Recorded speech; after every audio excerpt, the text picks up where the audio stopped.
Well, you see the belly is really, really big. They are ripe for caviar production. And yeah, this is a really beautiful Russian sturgeon, around 11-12 kilo.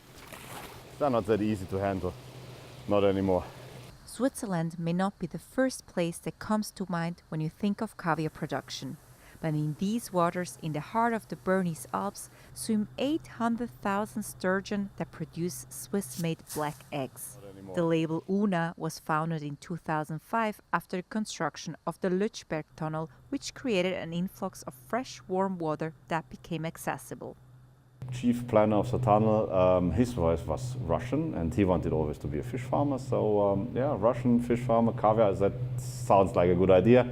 So that's how we came to the caviar. And the big advantage is with sturgeons that they are very tolerant when it comes to the temperature. So they can cope with 2 degrees temperature as well as with 22 degrees temperature. So they have a very broad range of temperature tolerance.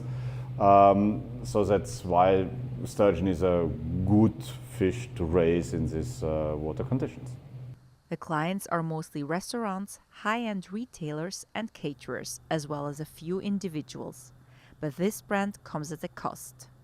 Sure, but on the other hand, it's sustainably produced, no preservatives, and a really good taste. So we are quite competitive, but surely in a different price segment than most of other caviars that you can buy from Europe or even South America.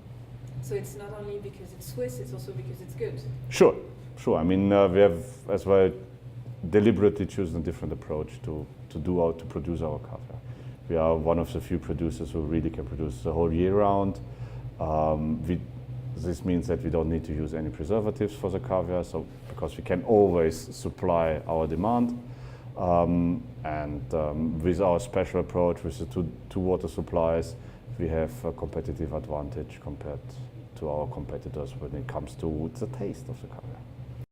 Ahead of the holiday season, caviar production is in full swing, reaching the right maturity thanks to an ultrasound test. Female sturgeon are slaughtered and their eggs carefully collected. They are rinsed, selected, tasted and salted before being sealed. But this isn't the only product in the company's catalog. The flesh from the fish, female and male, is smoked and also enjoyed as a delicacy, and their skins as well are transformed into leather. We want to use the whole fish, not only take the caviar out and throw the rest away. I mean, we make a useful, meaningful product out of the meat, and then in addition, from the skin we do some leather products which are over there. And the rest of the fish go into biogas for energy production.